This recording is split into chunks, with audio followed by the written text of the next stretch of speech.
Amigo corretor, seja muito bem-vindo ao programa Cenário. Eu sou Rogério Freeman, segundo secretário e diretor de comunicação do Sincor São Paulo. E hoje vou mostrar para vocês a nova edição do ranking das seguradoras. Para isso, estou aqui com o economista Francisco Galiza, responsável técnico do estudo. Vamos falar como esses números podem te ajudar no dia a dia e servir de orientação sobre os caminhos do setor. Mas antes, aproveite agora e inscreva-se no canal da TV Sincor.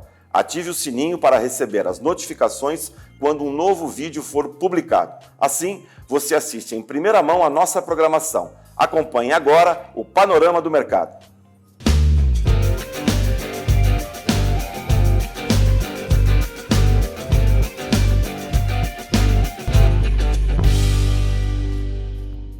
Galiza, seja muito bem-vindo aqui ao nosso programa Cenário, uma honra ter a tua participação aqui. Antes da gente entrar no nosso assunto, gostaria de que você desse uma saudação inicial para os corretores de seguros. Obrigado, Rogério, obrigado, Sincor São Paulo, obrigado à equipe de comunicação e um abraço grande aos corretores de seguros que estão nos assistindo. Perfeito. Bom, queria começar em um bate-bola com você, a gente falar um pouco sobre esse assunto. Acho que a primeira pergunta que eu gostaria de te fazer é há quanto tempo você faz esse trabalho e qual que é a sua avaliação sobre ele? Tem muito tempo, acho que já tem mais de 20 anos pelo menos esse trabalho é feito. E o objetivo desse estudo é fazer um levantamento estatístico onde a gente pode ver os principais grupos seguradores do Brasil, não as seguradoras, os grupos seguradores, porque uma seguradora, algumas delas são compostas de vários grupos, né? Nos principais ramos de negócio. Tá? É feito sempre o desse ano, no caso está saindo os números de 2023, e também a gente coloca como comparação os dados de 2022. Né? Então, em essência, esse é o trabalho. Né? A sua utilidade é principalmente para que o corretor de seguros e o mercado de modo geral, né? Não apenas corretor, como ele é usado por outros agentes econômicos do mercado, possa sentir como estão as seguradoras em termos de desenvolvimento, de crescimento, etc. Então, uma informação útil para ver como está mexendo o mercado ao longo do tempo. Perfeito. Inclusive, esse é um trabalho tradicional, né, que até o mercado todo ano espera sair esse trabalho tradicional do Sincor São Paulo, feito através de você. Essa edição especificamente, qual o principal destaque aí dessa nova edição? Olha, você sabe que em termos contábeis, Rogério, há sempre uma certa defasagem, né? Quer dizer, então a gente está divulgando agora, do mês de maio, né, as informações de 2023, né? Porque os números contábeis demoram um pouco para sair, sai em fevereiro, março, aí depois, né, há uma certa defasagem de prazo, né? Olha, então eu vou falar olhando para trás, vou falar olhando para o retrovisor, né? O ano de 2023 foi um ano bom para o mercado de seguros, ele manteve a sua taxa de crescimento acima da inflação, considerando os ramos de risco, né? Quer dizer, não os ramos de acumulação, como VGBL, PGBL, ramos de risco mais tradicionais, automóvel, saúde, pessoas. Esses ramos, no total, tiveram um crescimento de 12%. Né? O que, na verdade, é uma excelente notícia, né? Porque nós estamos falando de um período saído de uma pandemia, onde a expectativa era de um viés de baixa e, na realidade, graças a Deus, mais um ano o mercado de seguros reagiu muito bem a isso, né? Justamente, sempre considerando que a inflação é em torno de 4% a 5%. Então, houve um crescimento real mais uma vez, porque um crescimento nominal de 12%, por uma inflação de 4% ou 5%, isso quer dizer um crescimento real de 5% a 6%. Perfeito. E uma coisa também que é muito curiosidade dos corretores de seguros, que eu estou aproveitando aqui para te perguntar, é uma pergunta recorrente, como é feita essa apuração dos dados do mercado? Se você usa a base da SUSEP e da ANS, é isso ou não? Isso, justamente. O mercado de seguros ele é fiscalizado por duas entidades, né, do governo, né, duas autarquias. No caso, a SUSEP, ela fiscaliza todos os produtos de ramos elementares, seguro de pessoas, produtos de previdência, né? E no caso de seguro-saúde, é a ANS, que é a Agência Nacional de Saúde Suplementar, que fiscaliza não apenas as seguradoras, como também todos os planos de saúde, operadoras, etc., né? Então, os dados de seguro-saúde vêm da ANS e os outros dados vêm da SUSEP. Perfeito, perfeito. E, assim, se aprofundando um pouco mais nessa questão dessa pegada, desse espírito do Sincor São Paulo, de sempre prover soluções e levar informação de qualidade para os nossos associados, só queria te pedir para você se aprofundar um pouquinho mais de como os corretores de seguros podem aí utilizar esses dados no dia a dia do corretor de seguros. Olha, Rogério, o que acontece é o seguinte, os corretores, os agentes econômicos dos corretores são parte deles importante são as seguradoras, né? Então ele quer saber como é que a seguradora está evoluindo bem, está tendo sucesso em vendas, etc. Vem uma seguradora nova, ele quer saber qual o tamanho da seguradora, como ela está, etc. Então ele tem mais informações sobre as seguradoras que ele está operando, ele vai ter essa informação. Então chega uma seguradora nova, quem é essa seguradora? Como é que ela está no mercado? Ela é especializada nesse ramo? Ela não é? Né? Então você vai ter a condição de ter essa análise só quando acessar o ranking. Quer dizer, é mais uma informação para o corretor de seguros entender como funcionam esses agentes econômicos fundamentais que são as seguradoras, né? Sem dúvida, é uma variável muito importante. E já que você falou em ramo específico, eu vou entrar também numa pergunta que é nevrálgica também para os corretores que sempre querem saber de ano a ano como é que isso varia. Resultado desse último trabalho, qual foi o resultado do segmento de seguro de automóvel? Olha, vou fazer uma análise um pouco histórica do segmento de seguro de automóvel, né? O seguro de automóvel, ele, nos últimos 3 ou 4 anos, ele ficou meio parado em termos de receita, né? Ele sofreu com a pandemia, talvez tenha sido um dos ramos que sofreu mais com a pandemia, tá? Mas desde que saiu da pandemia, ele está num processo de recuperação, tá? Ele teve essa recuperação em 2023, tá? Ele teve essa recuperação em 2022 também. E a recuperação foi, talvez nem tanto, dependendo do caso, na quantidade de bens seguráveis, mas assim no preço mesmo de peças, no preço de carros novos, etc. Então, ele continua essa trajetória crescendo real. Então, se você pega a realidade 4, 5 anos, ele ficou parado, mas agora deu uma arrancada boa, né? Em sinistralidade, aí entrando, não é uma análise que é feita no trabalho, porque o objetivo desse estudo é só ver o tamanho das carteiras. Não é o objetivo ver se as carteiras são rentáveis ou não. Isso aí seria uma outra abordagem. É simplesmente avaliar se as empresas estão vendendo muito ou não. Tá? Saber se elas estão sendo rentáveis ou não seria uma outra abordagem que não é feita aí. Até porque seria uma abordagem enorme, seria um trabalho extremamente detalhado, outro enfoque. Então, o automóvel, ele teve um momento de sinistralidade em 2022, esse foi um dos motivos que 2023 foi melhor de rentabilidade, mas 2023 ele diminuiu. No caso do automóvel, a coisa se encaixou um pouco mais. Houve queixas das seguradoras em 2022, mas em 2023 a coisa ficou mais equalizada, digamos assim. Perfeito. E essa análise sob o ponto de vista econômico é interessante, porque a percepção que nós, corretores, que a categoria teve, é que no período pré-pandemia existia uma tendência das pessoas, principalmente abaixo de 40 anos, não mais ter aspiração em comprar um automóvel. A questão do Uber, dos aplicativos, de carona compartilhada, né? de compartilhamento do transporte, até a utilização mais do transporte coletivo, parecia uma tendência.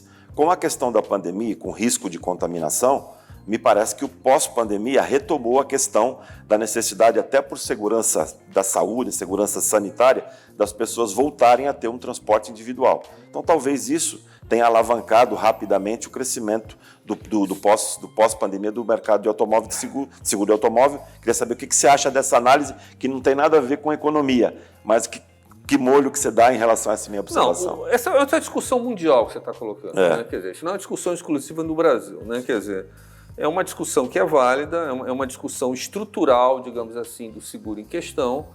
É uma discussão que acontece na França, na Inglaterra, etc. Né? Se você me perguntar assim, Galiza, muita gente fala o sobrenome. Como é que você vê o seguro de automóvel daqui a 10 anos? Tá?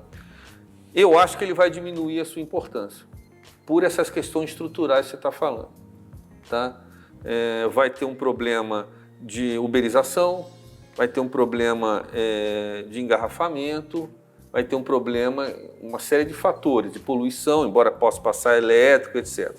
Mas, de qualquer maneira, é um ramo muito importante ainda. É um ramo fundamental, é muito importante. Seria uma extrema irresponsabilidade ou até maluquice da minha parte eu falar para os corretores não se envolverem com automóvel. Agora, numa visão de 10, 15 anos, eu acho que esse questionamento já é válido. Já é válido. Eu gosto muito de uma brincadeira, Rogério, fugindo um pouco aqui do script. Eu não sou corretor, minha especialidade é economista, mas se eu tivesse uma corretora de seguros e tivesse um filho ou uma filha de 10, 15 anos e quisesse que ela herdar o meu negócio, eu diria a seguinte frase para ela, uma frase polêmica, viu, Rogério?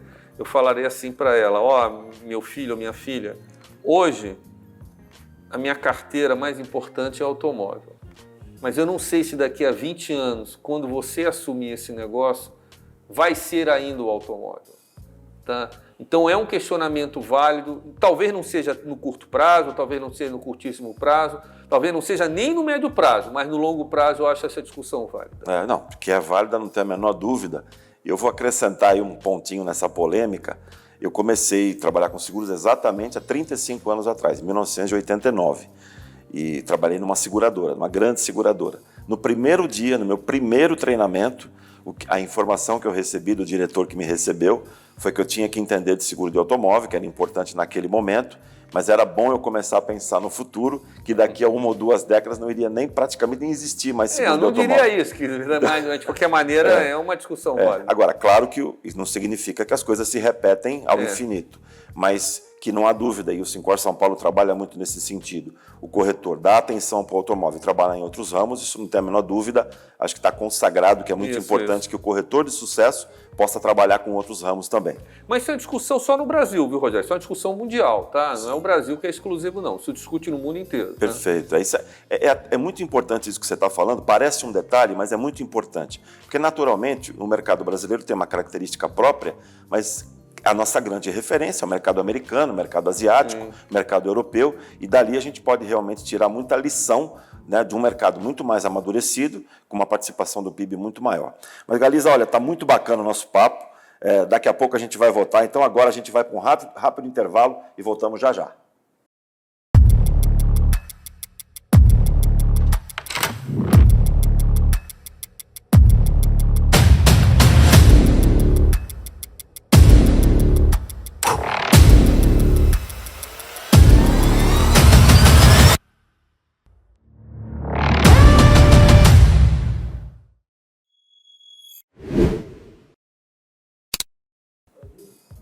Olá, corretor, estamos de volta.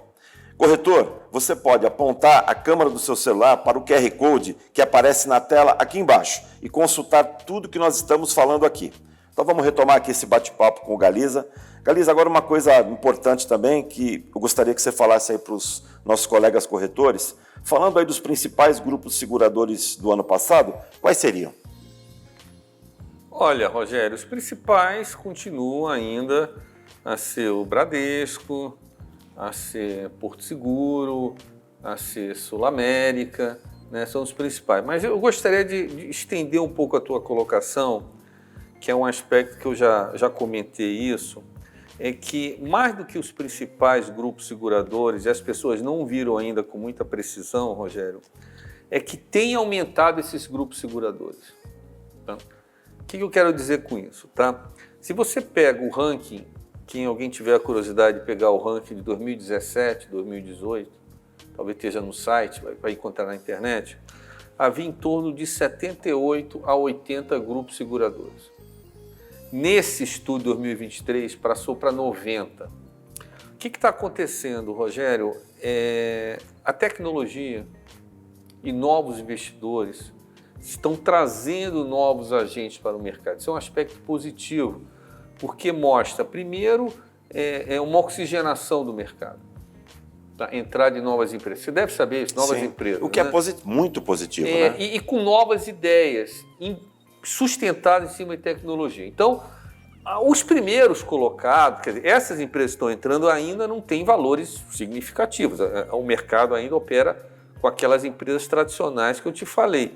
Mas ele já tem despertado entrada em novas empresas e certamente nos próximos estudos de ranking já vai haver mudança, talvez não das primeiras colocações, mas talvez lá embaixo, 60, 70, 80, empresas que já estão subindo, é uma coisa muito positiva, eu também concordo com você. E eu acho que isso que você colocou é muito importante para a percepção do corretor, porque ao contrário do que você está falando, havia uma percepção de que as opções estavam diminuindo, em razão de algumas fusões grandes que houveram. Então, na realidade, a análise correta é que, em que pese essas fusões, tem gente nova chegando no mercado. Tem. Lá em cima, talvez tenha aumentado os grandes, mas lá para baixo, tem muita gente nova entrando, e que são empresas sérias que podem ser uma oportunidade para os corretores. Sem dúvida. Talvez eles se preocupem, eu só quero operar com as grandonas, não sei o quê. Claro, vão operar com as empresas tradicionais, etc., mas ele tem que ver que estão surgindo novas empresas também, que dependendo do caso, pode ser interessante para ele ou não. Sem dúvida.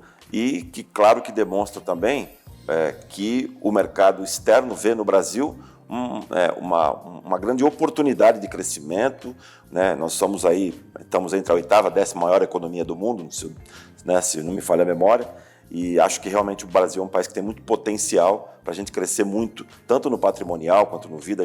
Temos uma possibilidade enorme de crescimento. Agora, um outro assunto que também os corretores de seguros cobram, se eu não te fizer essa pergunta, iria ficar faltando. Com relação ao ramo saúde, eu estava dando uma olhada, me parece que houve uma variação bastante importante. O que colaborou aí para esse crescimento, para essa variação que teve no ramo saúde? Preço. Subiu o preço, quer dizer, o que aconteceu? O ramo de saúde, ele teve, se fala muito da inflação de custo de saúde, né? E a variação de faturamento do seguro-saúde, que são poucas empresas, sempre bom ressaltar, quer dizer, seguro-saúde são só 7, 8 empresas, né? Onde, não estou falando das operadoras de saúde. Sim. O estudo em questão só analisa as seguradoras, tá? Outras operadoras não entram no estudo. E elas tiveram uma variação de 20%. Tá?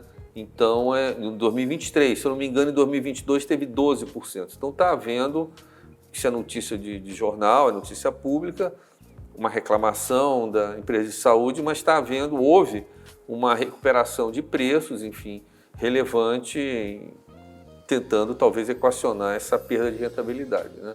Perfeito. Bom, pessoal, você vê como o papo está muito produtivo e como essas informações podem ter um peso muito importante na nossa estratégia, na nossa corretora no dia a dia, como isso é muito relevante. Eu queria ratificar para vocês, novamente, aponte a câmera do seu celular para o QR Code que está aqui embaixo, tudo isso você confere também. E também queria pontuar que agora nós vamos ver um vídeo do Marcos Abarca, nosso primeiro secretário, que fez parte de todo esse trabalho. Então dá uma conferida aí.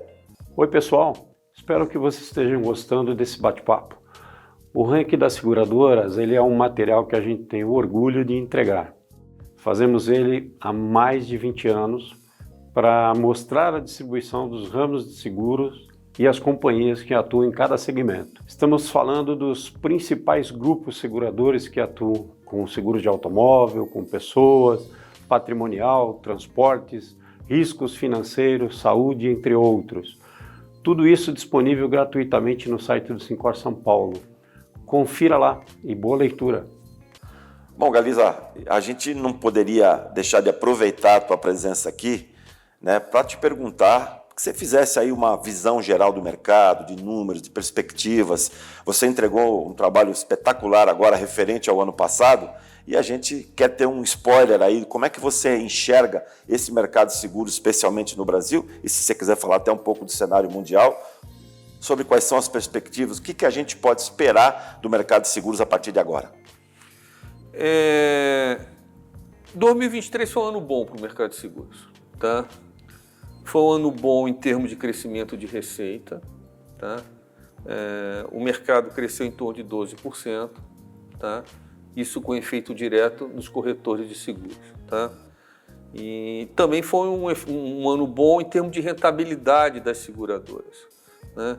As seguradoras trabalharam com uma taxa de sinistralidade que foi baixa, não teve tantos eventos de 2022 que houve seguro rural, etc., né? O seguro de automóvel e sinistralidade também se comportou de forma favorável. Os juros foram positivos, que usam para remunerar reservas, né? Então, a margem de rentabilidade das seguradoras, se você faz uma análise histórica, 2023 foi uma das margens mais positivas, né, que houve quando comparado. Tá aí os balanços que saíram aí, Sim, que comprovaram balanços, isso. Que não é analisado no estudo, mas eu estou dizendo aqui. Eu brinquei, eu dou palestras para algumas seguradoras e eu falei que elas vão ter saudade de 2023, tá? Porque os números foram muito bons, etc. Né? 2024, o cenário abriu favorável, positivo, talvez não esteja no nível que foi 2023, mas o cenário positivo permanece. Por que eu estou dizendo isso? Eu estou dizendo que a previsão atual da variação de PIB é 2% da economia, o que leva a um crescimento real do mercado de seguros, tá? Talvez não atinja os 12%, mas talvez atinja 10%, 11%, enfim.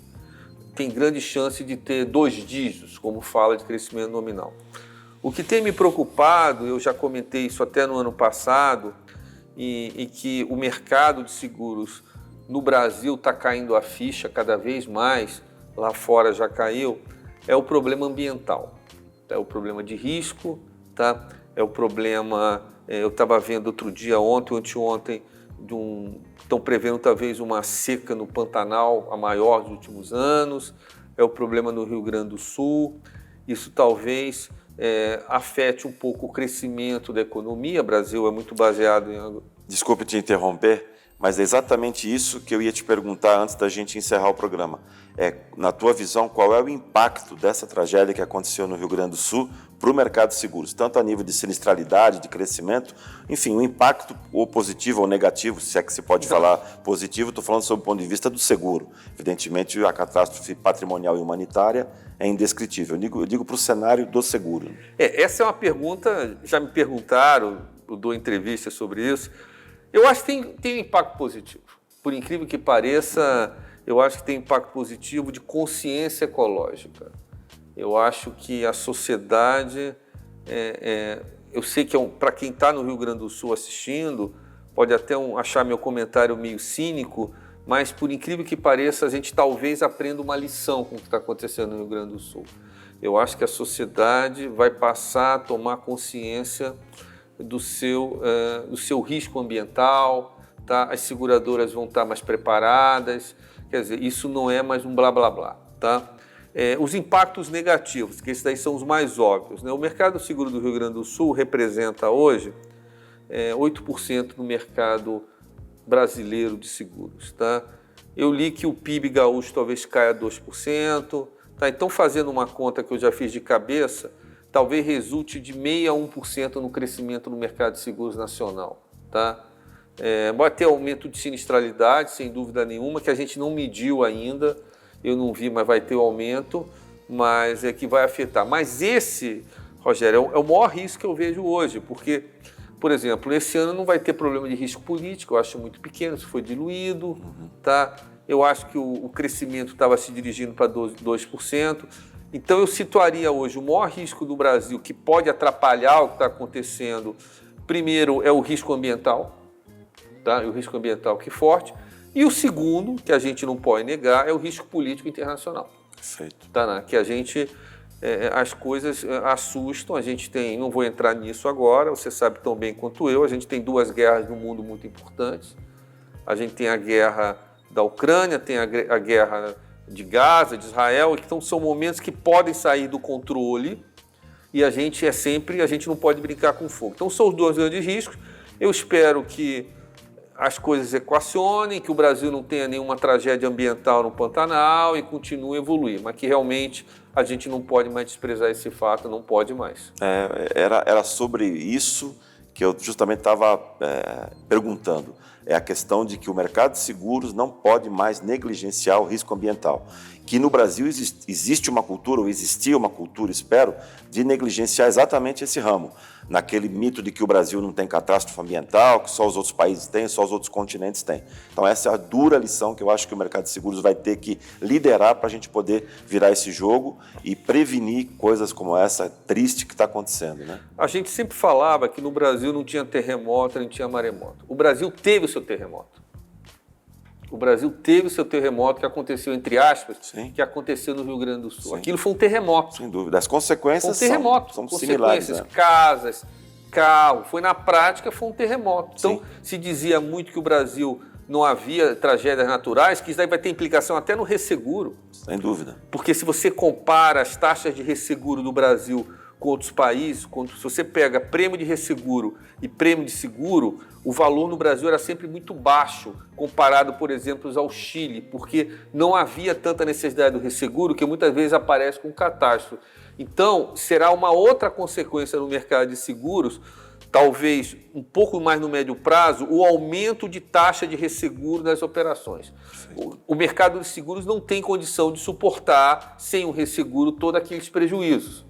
Não vai ter residência, não sei o quê, e o resseguro vai ocupar esse espaço. Perfeito, perfeito.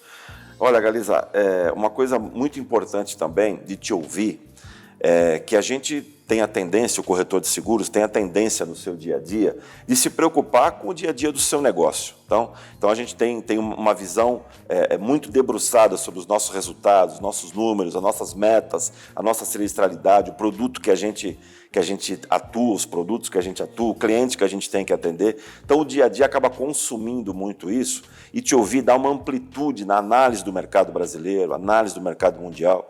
Então, assim, é muito bom te ouvir, eu tenho certeza que isso vai ser uma ferramenta, como tradicionalmente muito importante para o corretor tomar suas decisões e entender um pouco mais o mercado. E dentro desse raciocínio, eu queria saber o que vem de novo por aí, quais são os novos estudos, o que você traz de novo para a gente? Como consultor, é uma especialidade minha, já fiz diversos estudos econômicos para algumas entidades, a gente está divulgando o ranking agora. A gente está divulgando agora brevemente, no mês que vem, o estudo Avatec, que é um estudo absolutamente original, eu diria até que original em termos mundiais, eu ouso dizer essa palavra, que é criar uma ferramenta para que as próprias corretoras se autoavaliem em termos de tecnologia. Tá? É falar o óbvio aqui, que a tecnologia é cada vez mais importante nos seguros, eu acho que não é nem necessário, eu acho que essa fala minha é unânime, acho que não vai ter ninguém que vai contradizer, não, é menos importante, a pandemia deu um empurrão enorme Sim. em relação a isso. Então esse estudo que foi feito agora vai ser divulgado no mês que vem, vai ser divulgado no mês de junho, esse programa está sendo divulgado em maio, que é justamente ver os resultados, foi uma pesquisa que foi feita junto às corretoras, onde elas responderam algumas perguntas para se avaliar tecnologicamente, a gente tem quase 700 respostas. Essas respostas já foram analisadas e elas está sendo feito um texto e haverá em junho um podcast onde a gente vai mostrar as principais conclusões do estudo Avatec, onde a gente vai ter uma radiografia de como estão as corretoras em termos de tecnologia no mercado de seguros. Uma informação importante. Acho isso sensacional. Porque que é consenso que o corretor precisa investir em tecnologia, isso 100% de nós corretores sabemos. A questão é a gente se debruçar em que ponto a gente está. Tem muito corretor que acha que está bem atendido com tecnologia e quando ele se deparar com esse estudo, ele pode entender que não, que ele precisa investir mais, com mais qualidade, não é só investimento financeiro, é investimento em treinamento, investimento em equipe, enfim, acho que isso vai ser um resultado que vai entregar isso para o corretor de seguros, que como eu falei no começo do nosso programa, é o grande papel do Syncor São Paulo, prover solução para o corretor de seguros. A palavra Avatec é de autoavaliação, quer dizer, a gente criou um questionário. Quem teve a oportunidade de responder, o corretor respondia esse questionário avaliava o seu nível tecnológico, a partir das suas respostas, o corretor ganhava uma nota, que com essa nota ele era capaz de se autoavaliar e se comparar com seus pares. Então, por exemplo, se ele estava bem ou ruim, de uma forma objetiva, porque muitas vezes, como você falou bem, há o auto-engano. tinha uma coisa, eu estou muito bem, eu estou muito mal. Peraí, vamos fazer isso de forma estruturada? Faz, responde e se compara. Então, na verdade, é uma ferramenta, entre os objetivos desse estudo, que eu já estou antecipando aqui as conclusões, é uma ferramenta que propicia o corretor se autoavaliar em termos tecnológicos. Então, esse estudo, eu diria que o Brasil é até pioneiro, porque não tem esse estudo em outra abordagem em outros países, pelo menos que eu não conheço. Então, o Sincor São Paulo, todos nós, foi um trabalho feito em equipe, está de parabéns. Eu entrei como economista, mas teve inúmeros corretores que participaram, tá? Então, é para ajudar a construir o questionário. Então, é algo pioneiro em termos de orientação. Nesse caso, eu acho que o Brasil tem que ficar orgulhoso do que produziu. Maravilha, Galiza. Olha, o papo foi muito produtivo, sempre muito bom, né? Nada surpreendente, porque realmente, como eu te falei aqui no bastidor, eu acho você brilhante, tem feito um trabalho maravilhoso para o Sincor São Paulo, um parceiro de muitos anos que a gente realmente valoriza demais. Então, muito obrigado pela tua presença. Queria que você desse uma saudação final aí para os nossos amigos corretores, para a gente poder, acho que, fechar com chave de ouro. Os corretores de seguros são o principal canal de distribuição de seguro no Brasil. É um canal tradicional e a gente tem que sempre lembrar que o Brasil está nesse nível de desenvolvimento de seguros foi por causa dos corretores. Não esquecer do passado, né? Muitas vezes falam de modelos, né? Como é que a gente chegou aqui? A gente chegou aqui, não foi do nada, foi um papel dos corretores, nas capitais, no interior, né? Milhares e milhares de corretores vendendo seguro. Não estariam nesse nível sem os corretores. Isso daí tem que ser sempre lembrado e o mercado de seguros deve muito aos corretores pela sua trajetória ao longo da história no país. Isso é uma coisa que tem que sempre ser ressaltada a todos. Maravilha. Muito obrigado mais uma vez. A você, corretor de seguros, obrigado por ter nos assistido até aqui. Lembre-se de acompanhar as nossas redes sociais, a TV Sincor. Lembre-se que o Sincor São Paulo é um provedor de soluções para o dia a dia do corretor de seguros. Seja sócio do Sincor São Paulo, acompanhe o nosso trabalho e conte sempre conosco. Um abraço e até a próxima.